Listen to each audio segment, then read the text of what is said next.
یونا دوسرا باب۔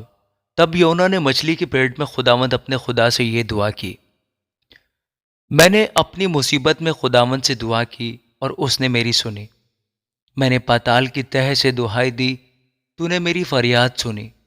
تو نے مجھے گہرے سمندر کی تہہ میں پھینک دیا اور سیلاب نے مجھے گھیر لیا۔ تیری سب موجیں اور لہریں مجھ پر سے گزر گئیں اور میں سمجھا کہ تیرے حضور سے دور ہو گیا ہوں، لیکن میں پھر تیری مقدس ہیکل کو دیکھوں گا۔ سیلاب نے میری جان کا محاصرہ کیا، سمندر میری چاروں طرف تھا، بحری نبات میرے سر پر لپٹ گئیں۔ میں پہاڑوں کی تہہ تک غرق ہو گیا، زمین کے اڑبنگے ہمیشہ کے لیے مجھ پر بند ہو گئے۔ تو بھی اے خداوند میرے خدا، تو نے میری جان پاتال سے بچائی۔ جب میرا دل بےتاب ہوا تو میں نے خداوند کو یاد کیا اور میری دعا تیری مقدس ہیکل میں تیرے حضور پہنچی۔